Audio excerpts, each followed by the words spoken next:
పరిశుద్ధమైన దేవునికి స్తుతి మహిమ ఘనత ప్రభావం ఆయనకే ఆరోపిస్తున్నాను. నజరేయుడైన యేసయ్య అతి పరిశుద్ధ నామం పేరిట ప్రతి వారికి కూడా శుభాలు తెలియపరుస్తున్నాను.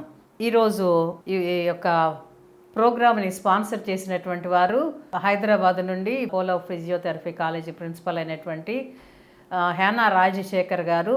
వారు రిటైర్డ్ ఇండియన్ ఎయిర్లైన్స్ ఆఫీసర్గా చేశారు. వారి కుటుంబం వారు ఈ ప్రోగ్రామ్ని స్పాన్సర్ చేస్తున్నారు. దేవుడు వారు చేస్తున్న సేవా పరిచర్యలో మెండుగా వారిని వాడబట్టడానికి, అదేవిధంగా ప్రభు పని నిమిత్తము వారు ధారాళంగా వారి గుప్పులు విప్పుచుండగా ఆకాశవాకిళ్ళు విప్పి పట్టజాలం దీవెలతో వారిని వారి కుటుంబాన్ని దీవించి ఆశీర్వదించి, అదేవిధంగా వారికి ఇచ్చినటువంటి సంతానం కూడా దేవుని యందు భయభక్తులు కలిగి దేవుని యందు విశ్వాసములు ముందుకు సాగటానికి, ఆత్మీయంగా బలపడటానికి, ఆ కుటుంబం అనేకులకు ఆశీర్వాదకారకులుగా ఉండటానికి దేవుడు ఆ కుటుంబాన్ని తన మెండైన దీవెనలతో దీవించి ఆశీర్వదించును గాక. ఆమెన్. సర్వోన్నతుడ, సర్వాధికారి, సర్వ సృష్టికి మూలాధారమైన దేవ, సకల ఆశీర్వాదాలకి కారణభూతుడైన దేవ, మా స్తుతుల మీద ఆశీర్వడమైన దేవ, నిన్న నేడు నిరంతరము సజీవుడైన దేవ, మీకే వందనాలు. గత వారం నుండి ఈ వారం వరకు మీ కృప కింద మమ్మల్ని భద్రపరిచి సిలువలో మీరు ప్రభా తండ్రి పరలోక స్తుతులు విడిచిపెట్టి భూమి మీదకి వచ్చి మా యొక్క పాపములను క్షమించి సర్వమానవాళి పాపములకు పరిహారార్థగా బలిగా మీరు ప్రభ సిలువలో ప్రాణయాగం చేసిన ప్రేమ కలిగిన దేవుడు. అందుని బట్టి మీకు వందనాలు చెల్లిస్తూ మీ సిలువ మరణ పునరుద్ధానాన్ని మేము జ్ఞాపకం చేసుకొని ప్రతి దినము ప్రతి క్షణము మీరు మాకు ఇచ్చినటువంటి రక్షణ విమోచనని నిత్య జీవాన్ని బట్టి మీకు వందనాలు చెల్లిస్తూ పరిశుద్ధ లేఖనాల్లో ఉన్నటువంటి 7 మాటలు మేము ధ్యానించబోతుండగా మీ ఆత్మతో నన్ను సంధించండి. వినుచున్న బిడ్డలకు విశ్వాసం కలిగేలాగా ఏ బిడ్డకి ఏ వాక్కు అవసరమో ఆ వాక్కు ద్వారా మీరు మాట్లాడి మీరే మహిమ ఘనత ప్రభావం పొందుకోమని నజరేయుడైన యేసయ్య అతి పరిశుద్ధ నామమున ప్రార్థించి వేడుకుంటున్నాము తండ్రి. ఆమెన్. ప్రభువారు సిలువలో పలికినటువంటి 7 మాటల గురించి మనం ఈరోజు ధ్యానించుకుందాము. రోమాపత్రిక 5వ అధ్యాయము 19వ వచనాలు మనం చూసినట్లయితే, ఏలయనగా ఒకని అవిధేయత వల్ల అనేకులు పాపులుగా ఎలాగూ చేయబడిరో అలాగే ఒకని విధేయత వలన అనేకులు నీతిమంతులుగా చేయబడుదురు. ఈ లోకాల్లో పాపము ప్రవేశించింది. ప్రభువారు పరలోక స్థుతులు విడిచిపెట్టి రావడానికి గల కారణం ఏంటంటే, సర్వమానవాళిని ఆయన స్వహస్తాలతో సృజించారు మానవుణ్ణి.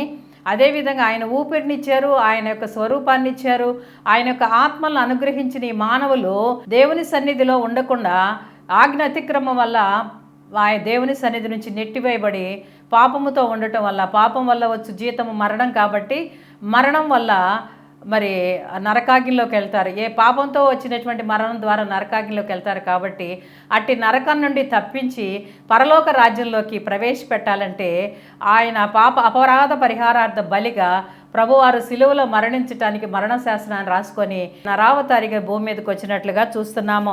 ఇక్కడ చూసినట్లయితే సిలువ సింహాసనం నుండి ప్రభువారు చేసినటువంటి ఆఖరి ప్రసంగంలో 7 ప్రధాన అంశాలు ఉన్నాయి. ఈ 7 మాటల ద్వారా ప్రభువారు ఎంతో ఘోర శ్రమ మరణాన్ని దగ్గరగా ఉన్నటువంటి ప్రభువారు అంత ఘోరమైనటువంటి మరి ఆయన హింసలకి గురి చేశారు. ఆయన రక్తమంతా కారిపోయినది. ఆయన సిలువలో ఎంతో బాధతో వేదనతో ఉండి కూడా ఆఖరి ప్రసంగం సిలువ మీద నుండి చేస్తున్నారు. 7 మాటలు పలికినట్లుగా చూస్తున్నాము. అందులో 3 ప్రార్థనలు ఉన్నాయి. మొట్టమొదటి ప్రార్థనతో మొదలుపెట్టారు, ప్రార్థనతో ముగించారు. మధ్యలో కూడా ఒక ప్రార్థన ఉన్నట్లు మనం చూస్తున్నాము. ఇది చూసినట్లయితే ప్రతి సంవత్సరం మనం వింటూనే ఉన్నాము, గోల్డ్ ఫ్రమ్ గొల్గతా. ఎన్నిసార్లు వాక్యాన్ని మనం విన్నా కూడా అది మనకి కొత్తగానే ఉంటుంది.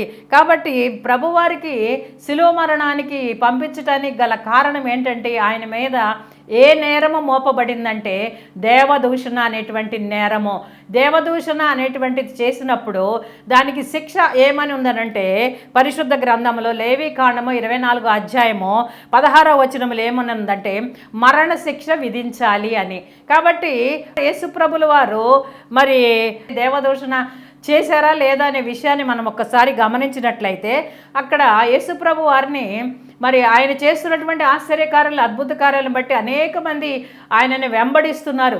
ప్రజలందరూ కూడా ఆయన వెంబడిస్తున్నారు కాబట్టి, అందరు ప్రజలు ఆయన వెంబడిస్తున్నారు కాబట్టి ఈయనెక్కడ రోమా రాజ్యానికి లేకుంటే యూదుల రాజుగా ప్రకటించబడతారోనని అక్కడ ఉన్నటువంటి ప్రధాన యాజకులు, పరిసయ్యులకి, శాస్త్రులకి ఎంతో భయాందోళనతో వారు ఉన్నారు కాబట్టి ఏదో ఒక విధంగా ఏదో ఒక నింద ఆయనకి మరణశిక్ష విధించాలి అని ఏదో ఒక నింద మోపడానికి ప్రయత్నిస్తున్న సమయంలో అపవాది ఇస్కరియోతు యూద, శిష్యుడైనటువంటి ఇస్కరియోతు యూదాలో ప్రవేశించి యేసుప్రభు వారిని అప్పచెప్పటానికి అతన్ని అపవాది వాడుకున్నట్లుగా మనం చూస్తున్నాము. అయితే ఇక్కడ చూసినట్లయితే ప్రభువారిని ఎప్పుడైతే బంధించి సైనికులు తీసుకొని వచ్చారో మొదటి కోర్టులో అన్నా కోర్టులో ప్రవేశపెట్టారు. ఆ తర్వాత కైపా కోర్టులోకి తీసుకొచ్చినప్పుడు, రెండవ కోర్టులోకి తీసుకొచ్చినప్పుడు అక్కడ ప్రధాన యాజకుడైన కైపా యేసుప్రభు వారిని చూసి, నీవు దేవుని కుమారుడు అయిన క్రీస్తు అయితే ఆ మాట మాతో చెప్పు అని జీవం గల దేవునితోటి నీకు ఆనబెట్టుచున్నాను అని చెప్పాడు. చెప్పినప్పుడు యేసుప్రభు వారు నీవన్నట్టే అన్నాడు. ఇది మొదలుకొని మనిషి కుమారుడు సర్వశక్తిని కుడిపార్శ్వమున కూర్చుండేటయో ఆకాశ మేఘారుడై వచ్చుటయో మీరు చూతరని చెప్పగానే కైపా ఏం చేశాడంటే ప్రధాన యాజకుడు వెంటనే తన వస్త్రాలు చింపుకున్నాడు. ప్రధాన యాజకుడు వస్త్రాలు చింపుకోకూడదు.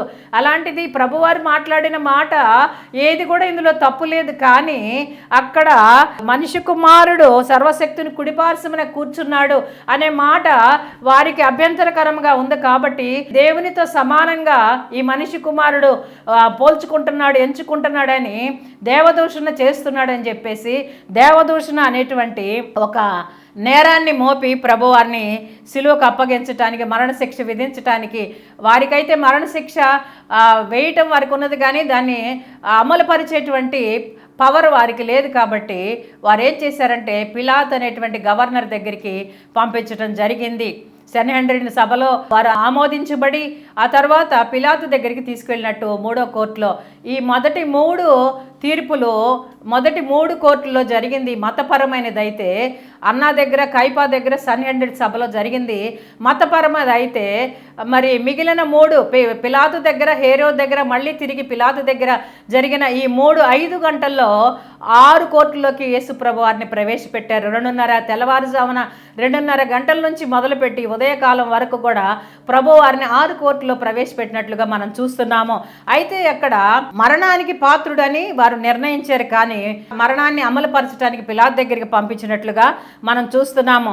కాబట్టి పిలాతు ఏం చేశాడంటే ఇతనిలో నాకు ఏ దోషము కనిపించట్లేదు, ఇతనేం తప్పు చేయలేదు కాబట్టి నువ్వు యూదుల రాజువాని ఆయన అడిగినప్పుడు నీవన్నట్టే అని పిలాతు అన్నప్పుడు అక్కడ వీళ్ళు నాకు ఏ నేరం కనబట్టలేదు అన్నప్పుడు వారేం చేశారంటే ఏదో ఒక రకంగా నేరం మోపాలని ఆయనతో ఏమన్నారంటే గలిలే దేశముల మొదలుకొని ఇంతవరకు యూదయ దేశం అంతటి కూడా ఉపదేశించుచు ప్రజల్ని రేపుచున్నాడని లూకాసు వార్త 23వ అధ్యాయంలో 5వ వచనంలో మనం చూస్తున్నాము. కాబట్టి అలాగైతే ఇది నా పరిధిలోకి రాదు కాబట్టి హేరోదు దగ్గరికి పంపించినప్పుడు హేరోదు ఎప్పటి నుంచో యేసుప్రభు వారిని చూడాలని ఆశతో ఎదురు చూస్తున్నాడు. అలాంటి పరిస్థితుల్లో మరి నువ్వు ఏదో ఒక సూచక్రియ చేయమని యేసుప్రభు వారిని అడిగినా కూడా ఏమీ మాట్లాడినప్పుడు వారు ఊదారంగ వస్త్రాలు యేసుప్రభు వారికి ధరించి ఆయన తల మీద ముళ్ళ కిరీటాన్ని పెట్టి ఆయన చేతిలో రెల్లు కర్రనిచ్చి సైనికులు ఆయన ముందు సాష్టాంగపడి యూదుల రాజా నీకు నమస్కారం అని, యూదుల రాజా నీకు శుభమని, ఆయనకి యూదుల రాజు శుభమని తెలియకనే వారు సాగిలిపడి యూదుల రాజుగా ఒప్పుకున్నట్లుగా మనం చూస్తున్నాము. ఆయన ముఖం మీద ఉమ్మి వేశారు, ఆయన ముఖం మీద గుద్దారు.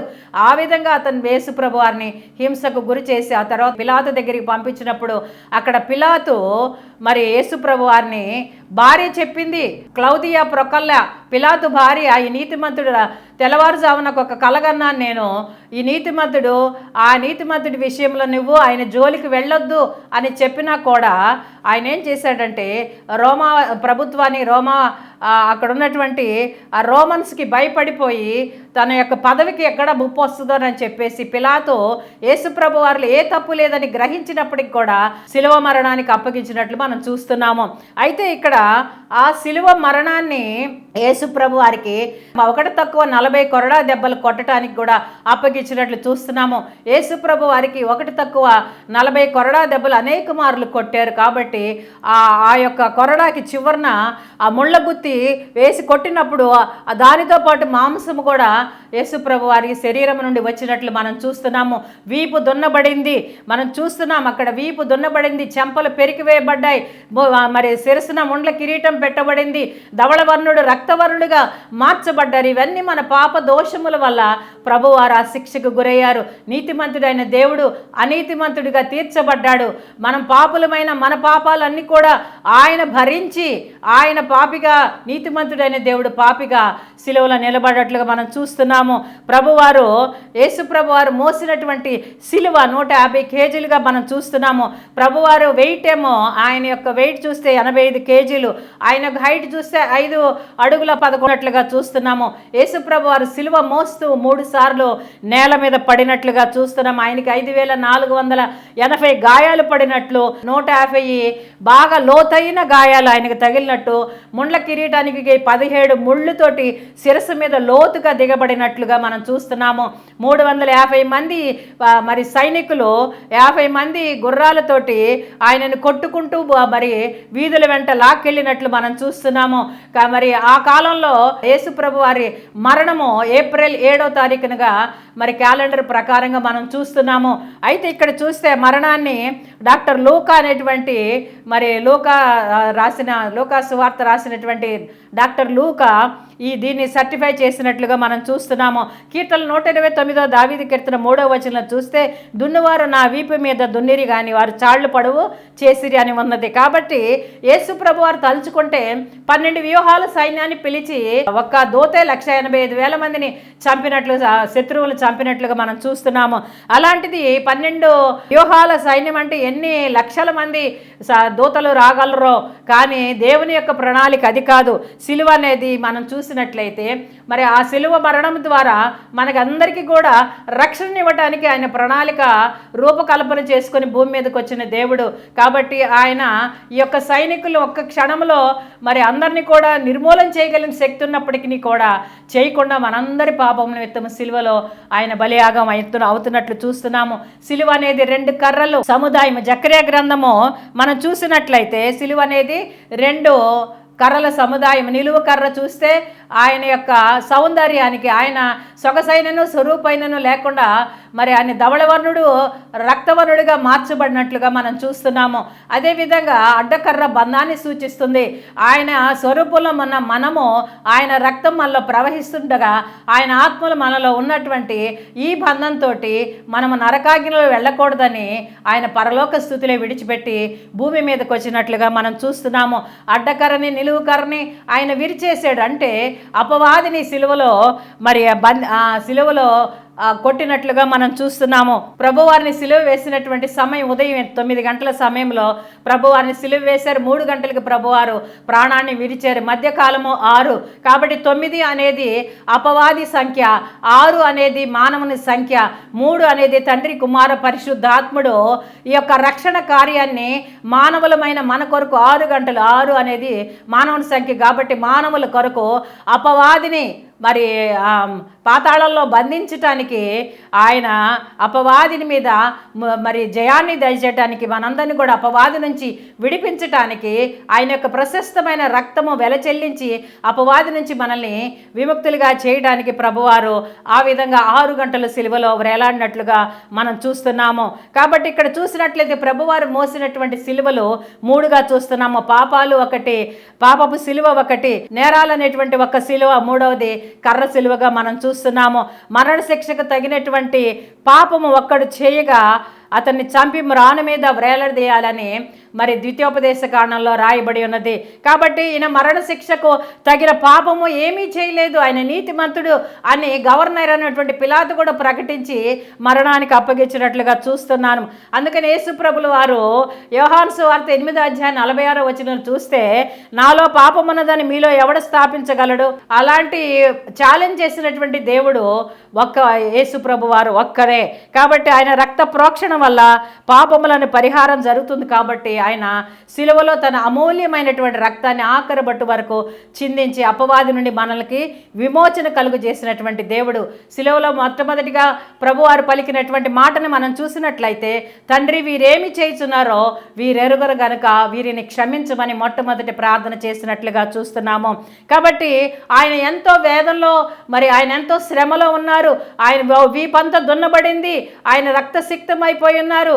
దాహము 17 గంటల నుంచి ఆయన దాహం అవుతున్నప్పటికీ కూడా నీరు ఆయనకి దాహానికి నీరు ఆయనకి దొరకలేదు. కానీ ఆయన అంత దాహంలో ఉండి కూడా, అంత నరకాన్ని అనుభవిస్తూ, అంత శ్రమాన్ని, ఘోర శ్రమ, మరణానికి సమీపంగా ఉండి కూడా ప్రభువారు ఏం ప్రార్థన చేస్తున్నారంటే, తనల్ని హింసకి గురి చేసినటువంటి వారు, తన మీద నేరం మోపినటువంటి వారు, తనల్ని మరి ఈ రకంగా హింస, మరి అనేక రకాలుగా కొరడా దెబ్బలు కొట్టడానికి అప్పగించినటువంటి వారు ఎవరెవరైతే ఉన్నారో, ప్రధాన యాజకుల్ని, పిలాతుని, అక్కడ ఉన్నటువంటి సైనికుల్ని, మరి అదేవిధంగా పరిసయ్యుల్ని, అక్కడ ఎవరెవరైతే ఉన్నారో ప్రభువారిని, యూదుల్ని, అన్యులైనటువంటి వారు, తన సొంత ప్రజలైనటువంటి యూదులైనటువంటి వారు ఆయన్ని మరణానికి అప్పగిస్తే దానిని అమలుపరిచినటువంటి అన్యులు, వీరందరినీ కూడా ప్రభువారు వీరేమి చేయుచున్నారు వీరెరుగురు గనక వీరిని క్షమించమని ప్రార్థన చేసినట్లుగా మనం చూస్తున్నాము. అందుకని ఇక్కడ మనం చూసినట్లయితే తనను హింసించిన వారిని కూడా ప్రేమించుట కొరకు ఆయన ప్రార్థన చేసినట్లుగా చూస్తున్నాము. యేసు ప్రభువారు ఇక్కడ అన్యులమైన మనలకి రక్షణ ఇవ్వడం కొరకు యూదులకు ముసుగు వేయబడింది కాబట్టి నేరము మోపింది యూదులే కానీ అమలు పరిచింది మాత్రము అన్యులుగా మనం చూస్తున్నాము. వారు ఎరుగునటువంటి వీరు ఎరుగరు అనేటువంటి విషయం ఏంటంటే, వీరు ఎరుగురంటే యేసుప్రభు వారు యూదులు రాజని వారు ఎరుగురు, లోక పాపాలను మోసుకొని పోవు దేవుని గొర్రెపిల్లని వారు ఎరుగురు, నశించిన దాన్ని వెదక రక్షించడానికి వచ్చిన దేవుని కుమారుడని ఎరుగురు, ఆయన తిరిగి వచ్చి ధవళ సింహాసనం మీద కూర్చొని మరి తీర్పు చేస్తారని ఎరుగనటువంటి వీరిని క్షమించమని ప్రభువారు దేవుని సన్నిధిలో ప్రార్థిస్తున్నారు. పాపం చేసిన స్త్రీని క్షమించారు, సిలువలో ఉన్నటువంటి దొంగని క్షమించారు, అక్కడ ఆయన బళ్ళెముతో పొడిచినటువంటి సైనికుడిని క్షమించారు. వారందరికీ కూడా క్షమాపణ దయచేసినట్లుగా మనం చూస్తున్నాము. ఈరోజు దేవుడు మనల్ని కూడా మరి జీవించి ఉన్న నీ కొరకు నా కొరకు కూడా ప్రార్థన చేస్తున్నాడు.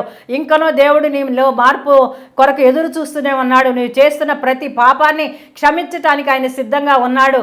కాబట్టి నువ్వు నీ యొక్క ప్రతి పాపాన్ని దేవుని సన్నిధిలో ఒప్పుకొని ఆయన్ని మరొకసారి సిలువ వేయకుండా నీ పాపాలు నీ నోటి మాటలతోటి యేసుక్రీస్తుని అపహసిస్తున్నావేమో, అదేవిధంగా ఆయన ఎరగనట్టు ఉన్నావేమో, దేవుణ్ణి ఎరగకుండా మరి ఆయన యొక్క వాక్యాన్ని చదవకుండా ప్రార్థన చేయకుండా నువ్వు ఎరగకుండా ఉన్నావేమో, దేవునికి అభ్యంతరకరమైన పనుల ద్వారా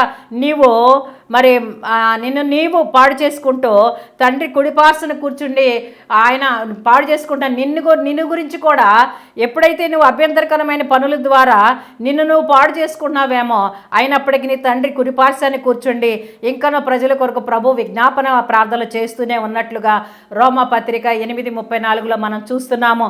కాబట్టి ఏ ఒక్కరు నశించడం యేసుప్రభు వారికి ఇష్టం లేదు. రెండవ మాట చూసినట్లయితే, నేడు నీవు నాతో కూడా పరదేశంలో ఉందువు, లూకా సువార్త 24:43 మనం చూసినట్లయితే, నీతిమంతుడైన ప్రభువు అనీతిమంతుడిగా మన పాప దోషాల వల్ల చేయబట్టం వల్ల నరహంతకుల మధ్య దేవుని యేసుప్రభువుని, నీతిమంతుడైన దేవుణ్ణి అటువైపు ఇటువైపు దొంగల మధ్య సిలువ వేసినట్లుగా మనం చూస్తున్నాము. యెషయా గ్రంథము 53:12 చూస్తే అక్కడ ప్రవచన నెరవేర్పును చూస్తున్నాం. అతిక్రమములు చేయువారితో ఉంచబడిన వాడయ్యాడు. కాబట్టి అతిక్రమములు చేయబడినటువంటి దొంగల మధ్య యేసుప్రభు వారిని సిలువ వేసినట్లుగా మనం చూస్తున్నాము.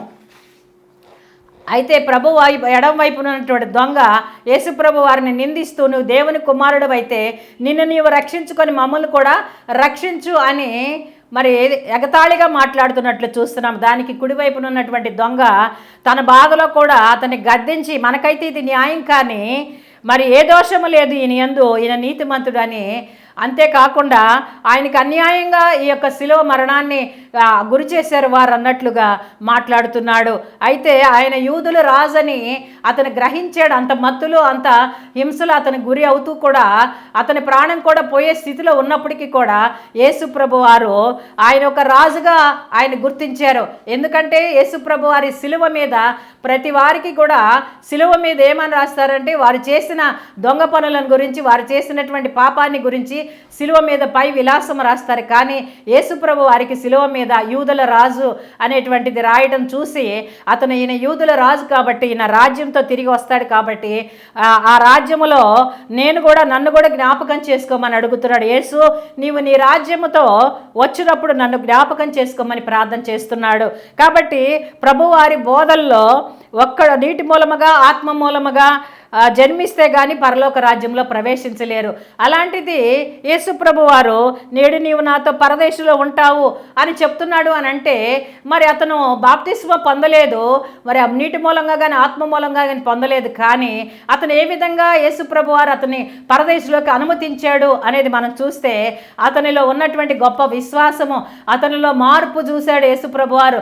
అంతేకాకుండా యేసుప్రభు వారు నీతిమంతుడని గ్రహించాడు, విశ్వసించాడు, ఆయన తిరిగి రాజ్యంతో రాబోతున్నాడని నమ్మాడు. కాబట్టి అతనిలో జరిగిన మార్పును బట్టి వాక్యం అనే ఉదక స్నానముతో అతన్ని పవిత్రపరిచాడు. కాబట్టి అతనికి నేడు నువ్వు నాతో పరదేశంలో కూడా ఉందువు అని యేసుప్రభు వారు చెప్పినట్లుగా మనం చూస్తున్నాము. చాలామంది ఈ కాలంలో ఏమనుకుంటున్నారంటే నేను కూడా లాస్ట్ స్టేజిలో దేవుణ్ణి దొంగలాగా వేడుకుంటే నన్ను కూడా పరదేశంలోకి తీసుకెళ్తాడని అనుకుంటున్నారేమో. ఏ రోజు ఎప్పుడు ఏమి జరుగుతుందో మనకు తెలియదు. కాబట్టి మనం ఎప్పుడు కూడా సిద్ధపాటు కలిగి మెళుకు కలిగి దేవుని యందు విశ్వాసముతోటి శిలువ మరణ పునరుద్ధానాన్ని జ్ఞాపకం చేసుకుంటూ ఆయన యందు విశ్వాసముతోటి మారు మనసు రక్షణ పొందుకుంటే తప్ప నిత్య రాజ్యములో మనం ప్రవేశించలేము. మూడవ మాట మనం చూసినట్లయితే అమ్మా ఇదిగో నీ కుమారుడు, ఇదిగో నీ తల్లి అని యోహానికి చెప్పినట్లుగా చూస్తున్నాము. అయితే తల్లికి కూడా చెప్పినట్లుగా చూస్తున్నాము. నీ తల్లిని ముదిమి అందు ఆమె నిర్లక్ష్యం చేయకము అనే సామెతల గ్రంథం 23:22 చూస్తున్నాము. తన ఇంటి వారిని సంరక్షించకపోయిన ఎడల వాడి అవిశ్వాసి కన్నా చెడ్డవాడుగా చూస్తున్నాము. 1 తిమోతి పత్రిక 5:3 తన యవ్వన దశలో పుట్టినటువంటి కుమారుడు, తను ఎంతగానో ఇష్టపడి ప్రేమించి తను పెంచుకున్నటువంటి కుమారుడు తన కళ్ళ ముందే లేని నేరాన్ని మోపి నేరస్తుడిగా ఆయన ఎంచి అదేవిధంగా ఆయన కొరడా దెబ్బలతోటి వీపంతా దున్నబడి రక్తసిక్తమైపోయి చెంపలు పెరిగివేయబడి శిరస్సును ముండ్ల కిరీటం పెట్టి ఒళ్ళంతా కూడా రక్తమైపోయి ఆఖరి మరి సిలువ మ్రానుని మోసుకుంటూ ఎంతో దూరము వారి కొరడాలతో కొడుతున్నప్పుడు ఆ సిలువ మీద నుంచి కింద పడిపోయి 3 సార్లు లేచినప్పుడు డొలోరస్ అనేటువంటి ఆ 14 స్టేజెస్ అక్కడ స్టేషన్స్ ఉన్నాయి. 14 స్టేషన్స్ని యేసుప్రభు దాటుకుంటూ ఆ గొల్గతాకి వచ్చేటప్పుడు ఎంత శ్రమ పడ్డాడో, ఎంత వేదన పడ్డాడో. తన కన్నటువంటి బిడ్డ అంత రక్తసిక్తమైపోయి ఆ విధంగా శ్రమ పడుతుంటే చేయని నేరానికి నా బిడ్డని ఈ విధంగా హింసకు గురి చేస్తున్నారని ఎంతో వేదనతో దుఃఖముతోటి ఆ తల్లి బాధపడుతూ ఈ మాటలు రాసేటప్పుడు ఈ మాటలు మాట్లాడేటప్పుడు నాకు కూడా ఎంతో వేదన దుఃఖం ఉన్నది. ఎందుకంటే మరి ఒక తల్లిగా మరి తన కుమారుడు తన కళ్ళ ముందే రక్తసిక్తమైపోయి చేయని నేరాన్ని అనుభవిస్తున్నాడంటే ఎంతో వేదన ఆ తల్లికి. కాబట్టి ఆ తల్లి ఆ కుమారుడు ఏం మాట్లాడతాడని కళ్ళ వైపు చూస్తున్నట్లుగా మనం చూస్తున్నాము. నోటి పెదవుల వైపు ఆయన పెదవుల వైపు ఆమె కనులెత్తి అతని యేసుప్రభు వారి సిలువలో ఉన్న యేసుప్రభు వారి వైపు ఎదురుగా ఉండి ఆ పెదవుల నుండి ఏ మాట ఆఖరి మాటలు మాట్లాడతాడోనని ఎదురు చూస్తున్నట్లుగా చూస్తున్నాము. కాబట్టి ఆ తల్లి బాధ్యతని యోహానికి తనకి సోదరులు ఉన్నప్పటికీ వారి కాకుండా తనకి అత్యంత ప్రియుడైనటువంటి యోహానికి అతను నమ్మకమైనటువంటి వాడు సిలువ దగ్గర ఉన్నటువంటి ఏకైక శిష్యుడైనటువంటి యోహానికి తన తల్లి బాధ్యతని అప్పగించడం జరిగింది. కాబట్టి ఆ రోజు నుండి ఆమెని తన ఇంట చేర్చుకున్నట్లుగా చూస్తున్నాము. ఈ కాలంలో ఎంతమంది బిడ్డలు తమ తల్లిదండ్రుల్ని మరి ఎంత హింసకు గురి చేస్తున్న వారు కొంతమంది ఉన్నారు. తల్లిదండ్రుల దగ్గర నుంచి వచ్చేటువంటి ఆస్తి కోసం, ధనం కోసము తల్లిదండ్రులకి సరైన తిండి పెట్టక ఎంతోమంది హింసలకు గురి చేస్తున్నారు. వారు ఆఖరి కోరికలు ఎన్నో ఉంటాయి. వృద్ధాప్యంలో ఆ ఊరు వెళ్ళాలి, ఈ ఊరు వెళ్ళాలి, వాళ్ళతో మాట్లాడాలి, వీళ్ళతో మాట్లాడాలి, అవన్నీ లేకుండా బంధించినటువంటి వారికి దేవుడు శిక్ష ఖచ్చితంగా ఇస్తాడు. నీవు ఏ కొలత కొలుస్తావో ఆ కొలత కొలవబడతాడు. అందుకని యేసుప్రభు వారు ఒక మాదిరి చూపించారు తన తల్లి విషయంలో. ఆ విషయాన్ని మనం జ్ఞాపకం చేసుకొని మన తల్లిదండ్రుల ఎడల కూడా ఆ విధమైనటువంటి ప్రవర్తన కలిగి ఉండాలని ప్రభువారు శిలువ ద్వారా మనకి హెచ్చరిస్తున్నట్లు చూస్తున్నాము. 4వ మాట చూసినట్లయితే ఇది ప్రార్థన. మొదటి 3 మాటలు 12 గంటల ముందు మాట్లాడినట్లు చూస్తున్నాము. 4వ మాట నుండి 7వ మాట వరకు దేశమంతా కూడా చీకటి కమ్మినట్లుగా మనం చూస్తున్నాము. ఈ 4వ మాటలో ప్రార్థన మనం చూస్తున్నాము. ఏమంటే ఏలీ లామా సబక్తాని, నా దేవా నన్నెందుకు చేయి విడిచితివా నేను. కాబట్టి మత్తయి సువార్త 27:46 వచనంలో, మార్కు సువార్త 15:34లో, అదేవిధంగా ప్రవచన నెరవేర్పు కీర్తనలో 22 మొదటి వచనంలో చూసినట్లయితే యేసు ప్రభు వారు శరీరంలో నుంచి రక్తమంతా కారిపోయి ఆయన బహుఘోరమైనటువంటి శ్రమలో వేదనలో ఆయన ఉండి ఆ ప్రభువారు తండ్రికి మొరపెడుచున్నారు. దేవా దేవా నన్నేల చేయి విడిచితివి. ఆయన మానవాళి యొక్క పాపములన్నీ భరిస్తూ శిలువ మీద నీతిమంతుడైనటువంటి ఆ దేవుడు ప్రభు అయినటువంటి యేసు ప్రభు వారు మరి నీతిమంతుడికి ఉన్నటువంటి ఆయన మన పాపాలన్నీ భరించటం వల్ల పాపిగా ఉన్నాడు. కాబట్టి పాపములు ఎంత మాత్రం సహించినటువంటి తండ్రి, దహించేటువంటి తండ్రి అయిన దేవుడు కొంతసేపు మరి పాపిగా నిలబడి అక్కడ సిలువలో ప్రాణం పెడుతున్నటువంటి మానవాళి కొరకు ప్రాణం పెడుతున్నటువంటి ఆయన చేయిని విడిచిపెట్టినట్లుగా మనం చూస్తున్నాము. క్రీస్తు ప్రభువారు మనల్ని రక్షించటం కోసము ఎంత వేదన అనుభవిస్తున్నారో మనం ఎప్పుడైనా ఆలోచించామా? మనం ఎప్పుడైనా గుర్తుంచుకున్నామా? ఇంత వేదనలో మనల్ని సంపాదించుకున్నాడు ఆయన రక్తాన్ని వెల చెల్లించి. పాప క్షమాపణ అనేది నువ్వు ఇప్పటి వరకు నువ్వు పొందుకోలేదేమో. నీకు ఇంత చిన్న బాధ, కష్టం, వేదన వస్తే, నీ కుటుంబ సభ్యులకి ఇంత బాధ వస్తే ఎంతో తల్లడిల్లిపోతావు. నీ కొరకు నా కొరకు ప్రాణం పెట్టి ఆయన ఎంతో వేదనతోటి తండ్రిని వేడుకుంటున్నాడు. నా దేవా నన్నేలా చేయి విడిచితివని. పాపములో ఉన్న ప్రభువారి చేతిని తండ్రి కొంతసేపు విడిచిపెట్టినట్లుగా చూస్తున్నాము. 5వ మాట మనం చూసినట్లయితే, నేను దప్పికొనుచున్నాను. యోహాను సువార్త 19:28 వచనములో, నేను ఇచ్చు నీళ్లు త్రాగువాడు ఎప్పుడు కూడా దప్పికొనడు అని యోహాను సువార్త 4:14 వచనం చూస్తున్నాము. ఆ మాట అన్నటువంటి ప్రభువారు తన జీవజలాలను మనకిచ్చి మన దాహాన్ని ఆయన పొందినట్లుగా మనం చూస్తున్నాము. సమరయ స్త్రీకి మరి జీవజలాన్ని ఇచ్చినటువంటి దేవుడు శరీర సంబంధమైనటువంటి దప్పిక 17 గంటల సేపు ఆయన దాహం కొని ఉన్నట్లుగా మనం చూస్తున్నాము. ఆత్మల రక్షణ కొరకైనటువంటి ఆయన దప్పిక సమరయ స్త్రీ దగ్గరికి వెళ్ళినప్పుడు ఆమెకి నేను జీవజలాన్ని ఇస్తానని ఆమెనే కాకుండా సమరయ ఊరందరిని కూడా రక్షణలోకి నడిపించబట్ట మనం చూస్తున్నాము. మరణం యొక్క బలము గల అపవాదిని జయించుటకు ప్రభువు పాతాళ శ్రమను నీ కొరకు నా కొరకు అనుభవించినట్లు హెబ్రీ పత్రికలో 2:14-15 వచనంలో మనం చూస్తున్నాము. 6వ మాట చూసినట్లయితే సమాప్తమైనది. యోహాను సువార్త 19:30 వచనంలో మనం చూసినట్లయితే ఆ చిరకను పుచ్చుకొని సమాప్తమైనదనెను. కాబట్టి పరిశుద్ధ గ్రంథంలో 3 చోట్ల సమాప్తమైనదిగా మనం చూస్తున్నాము. సమాప్తమైనది అనే మాటని మాట్లాడినట్లుగా చూస్తున్నాము. ప్రవచనాల నెరవేర్పులు సమాప్తమైనవి. ఆదికాండంలో సృష్టి కార్యం జరిగిన తర్వాత ప్రభువారు సమాప్తమని పలికారు. అదేవిధంగా సిలువలో తాను ఈ లోకంలోకి వచ్చిన ఉద్దేశము సంపూర్తిగా నెరవేర్చి సమాప్తాన్ని పలికినట్లుగా చూస్తున్నాము. అదేవిధంగా ప్రకటన గ్రంథం 16-17 వచనంలో ఉగ్రతలు సమాప్తం పలికినట్లుగా చూస్తున్నాము. మానవుల కొరకు ఆయన సిద్ధపరిచినటువంటి విమోచన క్రియ సమాప్తమైనట్లుగా చూస్తున్నాము. యేసుప్రభు వారిగా అనేకులకు ప్రతిగా విమోచన క్రయధనంగా తన ప్రాణం ఇచ్చినట్లుగా చూస్తున్న మత్తయి సువార్త 20:28 వచనం చూస్తే ఆయన ఆ మాటలు పలికినట్లుగా మనం చూస్తున్నాము. ప్రేమ మరణం అంత బలవంతమైందని మరి పరమగీతాలు 8:6 వచనాలు చూస్తున్న మరణించడానికి కూడా ఆయన అంతగా మనల్ని ప్రేమించారు.